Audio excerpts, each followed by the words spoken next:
अस्सलामुअलैकुम।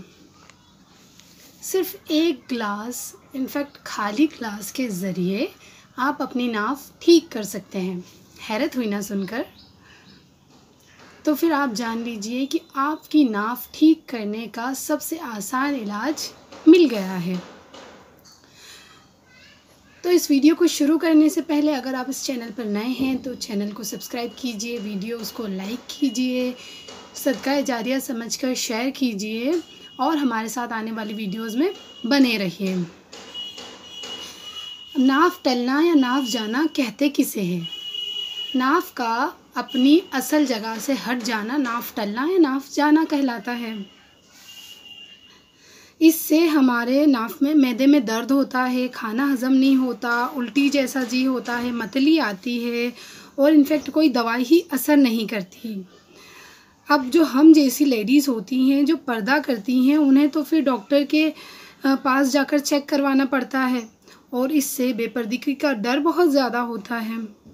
तो इन सब से बचने के लिए मैं एक बहुत आसान और घरेलू नुस्खा रेमेडी आपके लिए लेकर आई हूँ, जिसे आप अपनी टली हुई नाफ घर में ही बहुत आसानी से ठीक कर सकते हैं, वो भी बिना किसी खर्च के। अब आपको इसे ठीक करने के लिए करना क्या होगा? जिस किसी की भी नाफ गई हो, जैसे चाहे कोई जेंट्स हो या कोई लेडीज़ हो, उन्हें आप ज़मीन पर सीधा लेटने को कहें और उनके नाफ को जो ऊपर कपड़ा कुछ होगा तो उसको हटाएं, जो नाफ को खुली रखें। मतलब वैसे मैं एक चीज़ बताती चलूँ कि इस चैनल पर हम बहुत इफ़ेक्टिव रेमेडीज़ और घरेलू नुस्खे शेयर करते रहते हैं, तो आप प्लीज़ एक बार चैनल को भी चेकआउट कीजिए। आपको हो सकता है कि आपके फ़ायदे की कोई चीज़ आपको मिल जाए। तो आपने उन्हें लेटा दिया। लेटाने के बाद उनकी नाफ पर आपने ग्लास रखना है। ग्लास खाली होना चाहिए और कौन सा साइड होना चाहिए ग्लास का? जिस तरफ से हम पानी पीते हैं। ध्यान रहे कि आप स्टील का ग्लास लें, कांच का ग्लास ना लें। आप उस ग्लास को उस इंसान की नाफ पर रख दीजिए और उस ग्लास पर आप धीरे धीरे वज़न रखना शुरू कीजिए और वज़न रखते जाइए और ग्लास को घुमाते जाइए। जब तक ग्लास घूमता रहे आप वज़न रखते जाइए। पहले छोटा छोटा वज़न रख के शुरू कीजिएगा, डायरेक्ट कोई हेवी चीज़ नहीं रख देना। फिर जब वो ग्लास घूमना बंद कर दे वज़न की वजह से, तो आप धीरे धीरे करके वज़न उतारना शुरू कीजिएगा।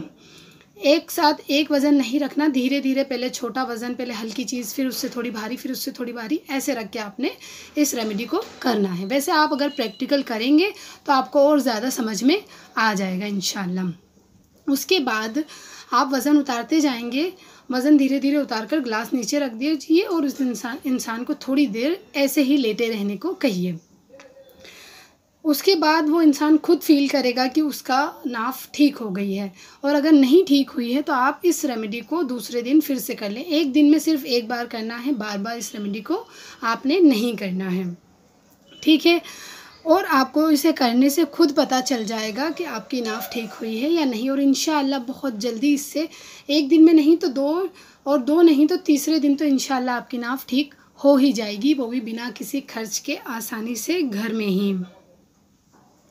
इस वीडियो को शेयर कीजिए, अपने दोस्तों को बताइए, अपने रिश्तेदारों को बताइए। हमें दुआओं में याद रखिए। अस्सलामु अलैकुम।